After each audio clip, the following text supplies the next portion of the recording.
Yang Mulia Sri Sultan, pertama saya ucapkan terima kasih tak terhingga hamba mengucapkan terima Subhanallah. kasih ya Sri Sultan bahwa Yang Mulia berkenan hadir di tempat sederhana kami untuk memberikan penjelasan-penjelasan, pengarahan-pengarahan tentang apa sebenarnya yang sedang terjadi di Kesultanan Banten.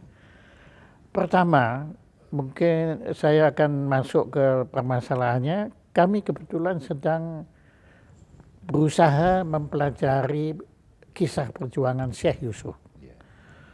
Yang kami tahu Syekh Yusuf itu kalau tidak salah berada pada masa Sultan Ageng Tirtayasa dan merupakan pimpinan ulama yang pada waktu itu benar-benar menyemangati warga untuk tidak menerima penjajah di bumi Nusantara. Ya.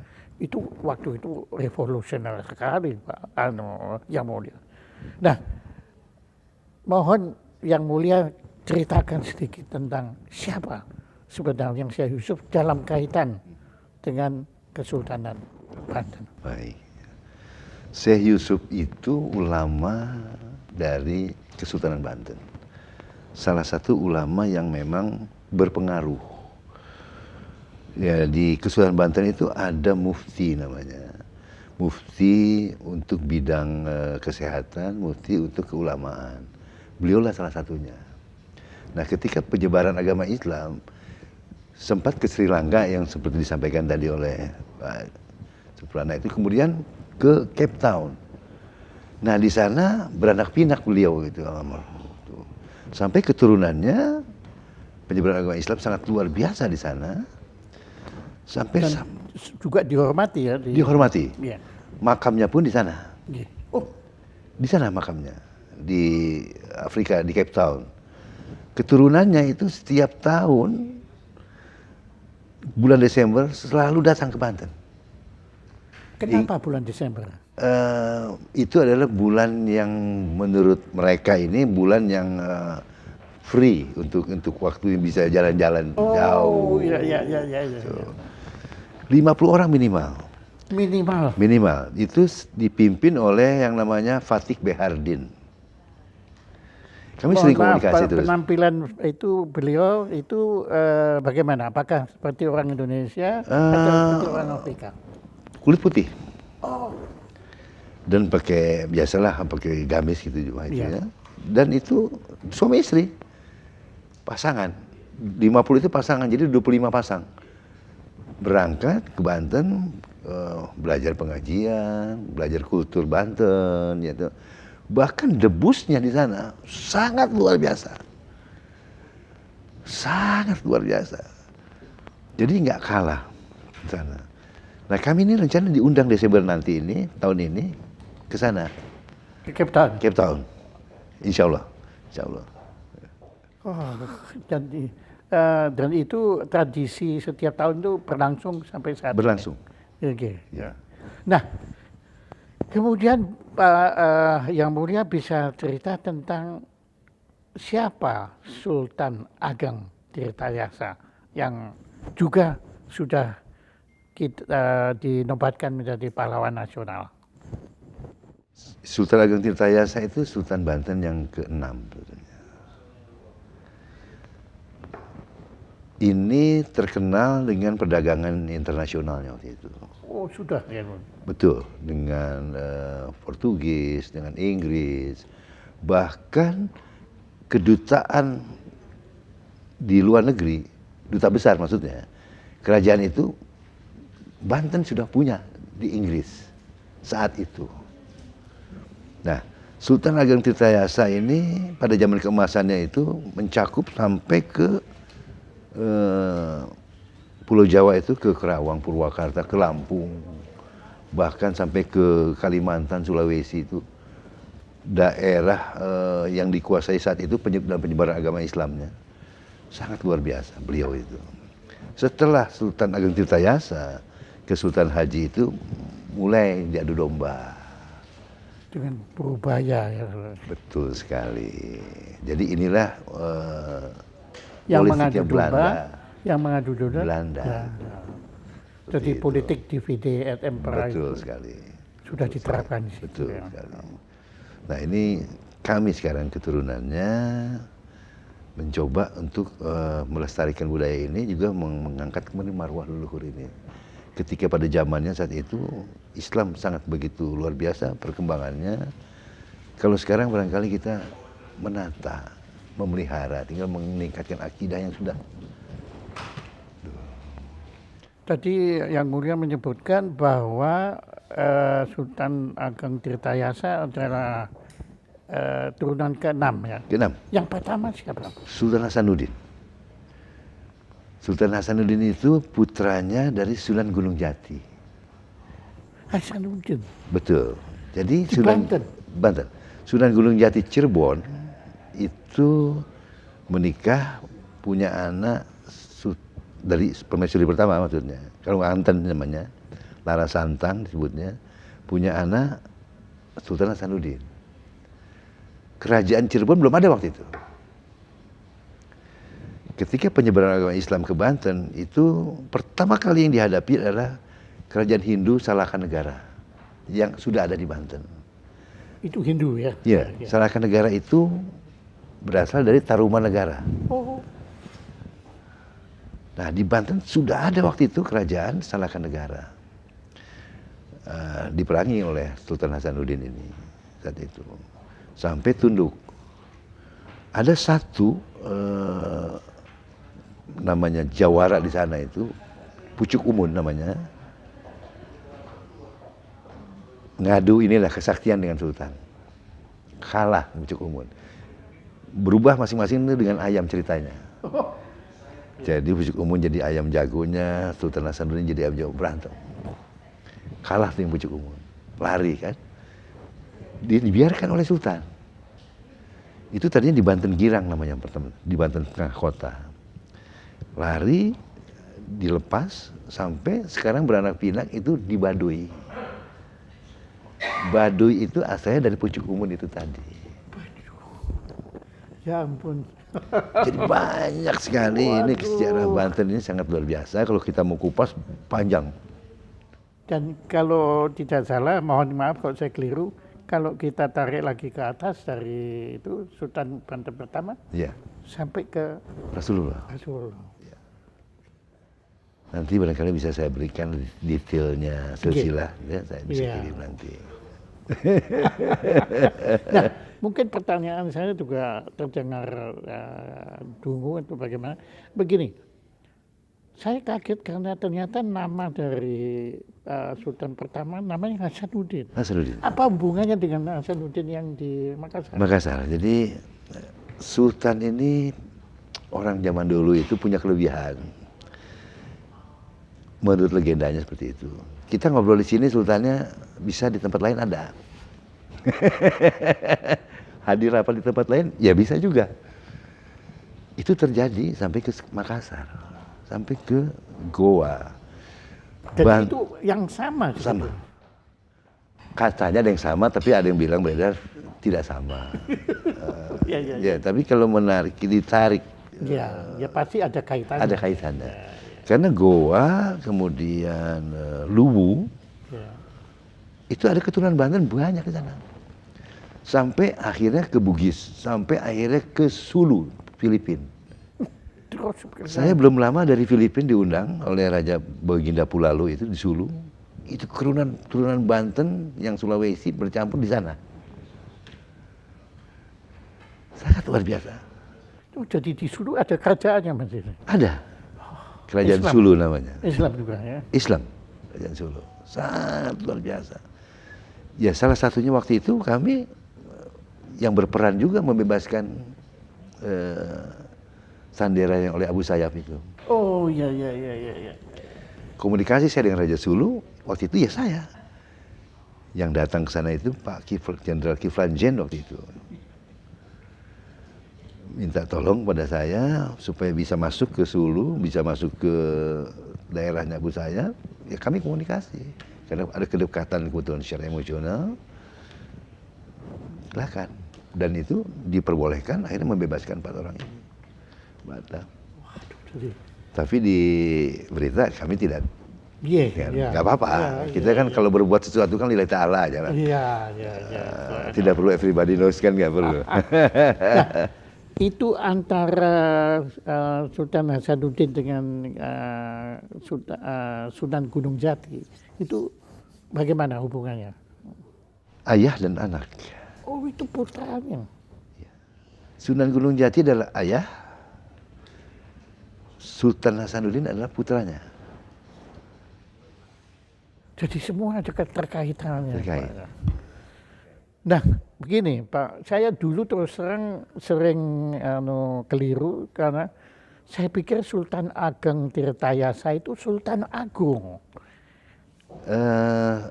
Sebutan itu karena berkuasa saat itu terkenal.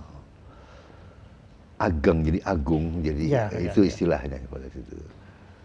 Jadi Sultan Ageng Tirtayasa itu Kesultanan Banten yang paling mencapai kejayaan saat itu. Puncak gitu. Puncak. Nah, setelah itu kan terus turun karena Belanda terus Iya, mengadu sama iya, 14. bagaimana cara menghajar sampai Sultan Banten yang terakhir Sultan Maulana Muhammad Safiuddin itu yang dinobatkan 1809 sampai 1832 saat itu Belanda terus berupaya akhirnya sampai dibuang ke Surabaya, kan diasingkan. Keturunan yang kembali itu dibunuh semua. Sedemikian rupa Belanda itu mau menghabiskan Kesultanan Banten. Iya, iya karena Ya, mereka tahu selama sukma dari itu ada Iya. itu tetap berbahaya Betul. untuk kepentingan Betul. mereka. Jadi pada saat itu kan Dendels yang berkuasa, yang membuat jalan Anyer Panarukan saat itu, meminta kepada Sultan Safiuddin supaya rakyat kerja rodi. Ditolak oleh Sultan. Ditolak. Memaksa Dendels mengirim kolonel Depuy utusannya. Begitu sampai di Sultan menghadap, penggal kepalanya. Sangat luar biasa. Belanda marah sekali saat itu, dibom keraton. Makanya tinggal puing sekarang. Beda dengan Solo, Jogja, keraton masih ada. Banten keraton sudah hancur. Kalau Banten nggak ada kompromi, nggak Nggak mau ada kompromi. kerjasama. Tidak ada kompromi. Itu heroiknya Banten. Saya bangga sekali, makanya ketika ini orang mulai mencari saya, siapa saya sebetulnya ya nggak mau ikut-ikutan seperti ini. Tapi karena sebagai pewaris punya tanggung jawab, Iya, cuma iya. itu aja. Ini harus, Bantennya harus. Iya, memang dihidupkan harus kembali. bangsa ini harus menghargai perjuangan Kesultanan Banten ini. Ya. Wah, mulia sekali Pak itu. Ya, nah yang kami juga jadi sebetulnya Sultan Ageng Tirtayasa dan Sultan Agung nggak ada hubungan sama sekali Pak. Ya. Itu satu, beda. Kalau Sultan Agung itu kan di Mataram dulu. Iya, Kan. iya. Mataram lebih dulu.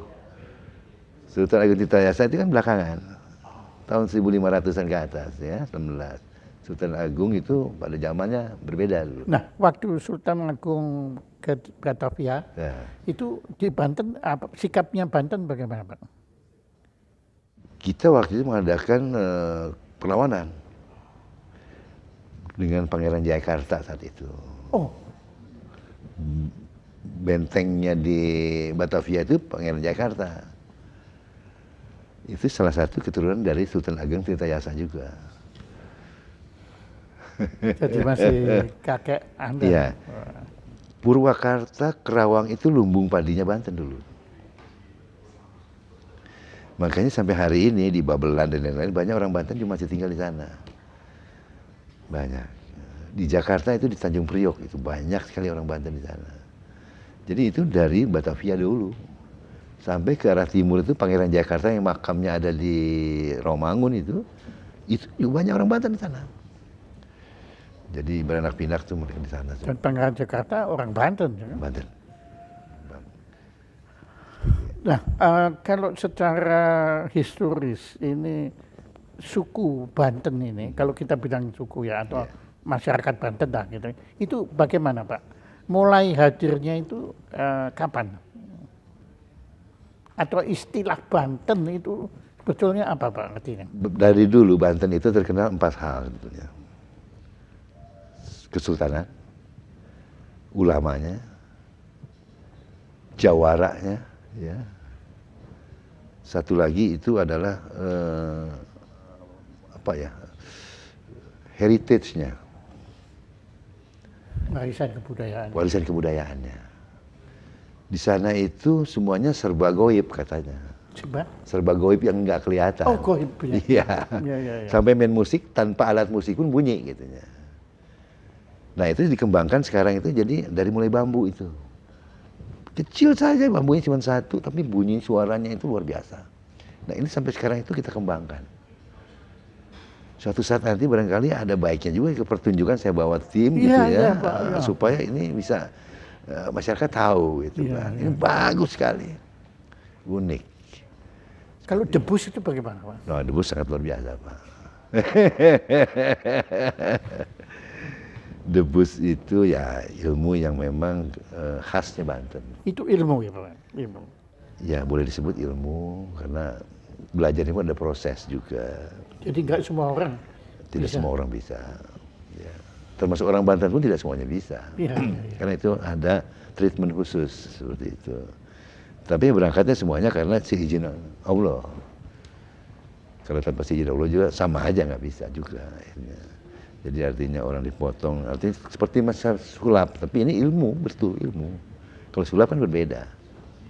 Ini ilmu dan bisa masak juga. Ini bahkan diwarisi masyarakat yang di Afrika Selatan itu. Ya. Mereka punya. Mereka bikin nasi goreng tuh di kepala. Hah? Betul. Nasi, minyak, taruh penggorengan, masak ya. Dan jadi masakannya disajikan. Bapak makan? Saya makan. Saya makan. Jadi kepalanya bisa di kepala taruh aja penggorengan di kepala gitu. Mendidih itu minyaknya. Goreng. Jadi sebetulnya debus itu merupakan kebudayaan tersendiri Pak ya? Ya, artinya budaya, artinya ada satu, kalau kita kan ada namanya silat, ilmu merpati putih dan lain-lain. Ini debus. Ada silat bandrong. Silat bandrong namanya. Itu yang gerakannya kayak model kayak kungfu yang wah luar biasa itu kan. Chinese itu kan hebat di situ. Banten pun gak kalah. Pernah Pak Sri Sultan pernah menyelenggarakan festival kebudayaan Banten? Ya, kita pernah coba waktu itu sekali. Rencananya mau kita buat lagi yang besar-besaran ketika keraton ini sudah mau jadi. Sekarang kan sedang mau dibangun, sedang mau revitalisasi, sudah berjalan kawasan Banten benar, masjidnya sudah, makam sudah, tinggal keraton yang belum. Nanti ketika keraton sudah selesai, kita akan adakan pagelaran budaya. Secara internasional bahkan. Iya, yang Afrika Selatan, Makassar, mana, Filipina. Termasuk. Dan sudah menunggu semua. Jadi sebenarnya boleh dikatakan Banten ini adalah pusat kebudayaan Islam. Betul. Bisa dikatakan demikian, Pak. Betul. Sebab waktu saya ke Kesultanan Brunei, beliau itu menyatakan memaklumatkan bahwa Brunei Darussalam adalah Islamic Culture Center. Betul. Sebetulnya Banten. Mungkin Pak Jaya Suprana tahu, pernah dengar Syekh Nawawi Al-Bantani yang sekarang kitab kuningnya itu menjadi referensi di Mekah. Jadi itu kan Banten, dari Tanara. Yang sekarang keturunannya dari ibu itu Ki Ma'ruf Amin. Oh, Bapak Ma'ruf Amin orang Banten juga. Banten. Jadi di Mekah itu menjadi referensi kitab kuning yang Syekh Nawawi Al-Bantani itu sangat terkenal di sana. Sri Sultan pernah ke... Saya pernah ke sana. Jadi sangat luar biasa. Kita membaca kitabnya pun dipakai oleh semua orang. Makanya Banten ini kalau sekarang ini dijajah oleh Belanda dulu, ditutup karena ini sangat berbahaya untuk perkembangan Islam. Seperti itu. Di luar itu, Banten ini yang pertama kali mensupport negara Eropa, negara ini ketika membuat mata uang. Kan perlu kolateral. Pinjamnya sama Banten.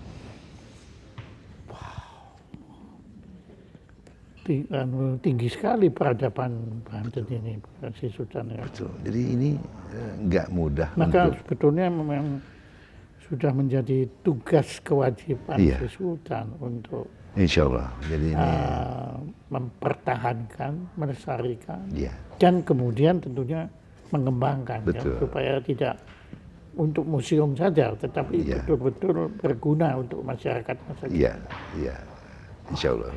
Itu kalau bahasa anak sekarang udah keren tuh. Museum Sultan sendiri bisa tebus. Insya Allah. Sedikit-sedikit lah. Rendah hati. Itu tadi apa namanya, silat apa tadi? Bandrong. Bisa tuh. Alhamdulillah banyak sih. Itu main musik itu juga. Lagi belajar kalau main musik itu. Nggak gampang main musik itu. Tapi menarik sekali itu. Ada sekarang senimannya masih, pemusiknya banyak. Bahkan ada yang pelukis 5 menit jadi. Namanya Tubagus Alam. Di Banten. Melukis 5 menit jadi. Melukis wajah. Bapak dilukis misalnya, 5 menit jadi. Sangat luar biasa. Dan itu betul melukis, betul-betul melukis.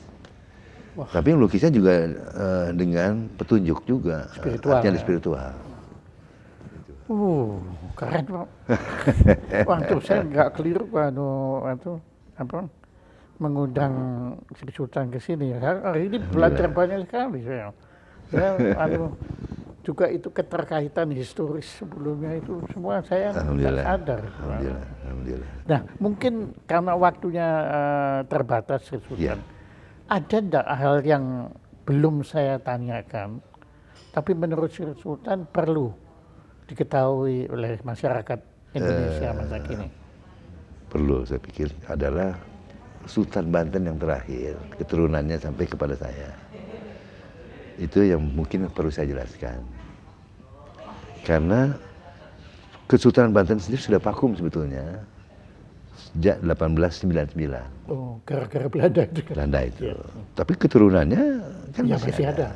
Artinya meskipun keraton hancur, ini tetap keraton bangunannya hancur, tapi manusianya masih. Ya. Ya. Nah, tahun 1946 kakek saya Ratu Bagus Arjo Marjono Surya Atmaja, itu namanya bukan nama Banten tapi nama Jawa karena tinggal di Surabaya semua kan. Saat itu beliau menjabat sebagai direktur utamanya Bank Rakyat yang sekarang jadi BNI. Oh, ya. Setingkat Gubernur Bank Indonesia saat itulah. Tahun 1946. Oke. Makanya BNI 46. Dipanggil oleh Bung Karno. Pangeran, kita sudah merdeka sekarang. Silakan kembali ke Banten. Panggilnya Pangeran? Pangeran. Karena beliau pewaris tahta waktu itu. Kakek langsung, dan Ratu Bagus Aryo Marjono itu kakek. Eyang. Silakan kembali ke Banten. Kita sudah merdeka, Banten kan punya peran besar berdirinya NKRI. Hidupkan kembali monggo kesultanannya. Pelihara semua peninggalan leluhur. Jawaban beliau waktu itu kepada Bung Karno, Pak Presiden, saya ini kan sedang mengelola keuangan negara. Besar di Surabaya, tidak mengenal orang Banten. Bagaimana kalau saya titipkan saja kepada Kiai Haji Tubagus Ahmad Khotib. Itu orang Banten juga, keturunan dari Sultan Banten yang keempat. Beliau yang menjabat Residen Banten pertama saat itu. Dititipkan, dipanggilan di Jogja semua nih, berkumpul. Di hadapan Presiden Bung Karno, di hadapan Sultan Hamengkubuwono ke-9, amanah itu keluar dari kakek kepada Kiai Ahmad Khotib, menitipkan Banten beserta seluruh isinya peninggalan sejarah leluhur sampai suatu saat keturunanku kembali ke Banten. Itu bunyinya. Nah, saya turunannya. Eyang punya anak 17, dari satu istri 17. 17 yang pewaris tahtanya ayah saya, Ratu Bagus Abdul Mughni Suryatmaja. Karena apa ya, sistem kerajaan itu pewaris adalah sama dengan Inggris. Dari permaisuri pertama punya anak laki-laki pertama. Ya, ya, ya. Terus. Dan itu ayah Anda. Iya. Dan Kemudian saya punya anak pertama laki-laki ya saya. Terus. ayah Anda, apakah beliau ada kembali ke Banten waktu itu? Jadi belum sempat kembali, sudah wafat tahun 1956. Saya usia 2 tahun waktu itu. Usia Anda 2 tahun. 96 ya? Wah, di tahun 56. Oh 56, ya, ya, ya. Tahun 56. Saya usianya 2 tahun saat itu.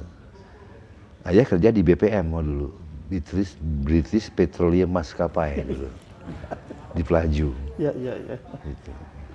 Ya, terus, nah Anda waktu itu kan masih 2 tahun kan masih muda Masih sekali. muda. Kan kerajaan belum ada vakum ya. Sampai saya SMP tahun 68, Eyang masih hidup. Ayah justru meninggal, Eyang masih hidup. Oke. Ceritalah. Kesukaan saya itu tahu goreng kering, tahu Sumedang. Disindir oleh Eyang. Bambang katanya, kamu itu kuno banget katanya. Orang kampung menurutnya. Sultan, suatu saat kamu jadi sultan, nggak ada tuh jamuan tahu goreng. Nggak ada itu katanya. Yang ada itu beef stick segala macam. Makanlah itu katanya. Saya nggak tertarik dengan bicara sultan. Kamu itu jadi sultan. Nanti suatu saat kamu akan tahu tanah-tanah yang ada di Banten itu sekarang dinikmati oleh rakyat itu milik kesultanan katanya. Suatu saat kamu kalau mereka pindahkan ganti untung ya katanya. Itu pesan Eyang saat itu. Ingat sekali. Saya belum kenal namanya ganti untung, masih SMP ya. Iya.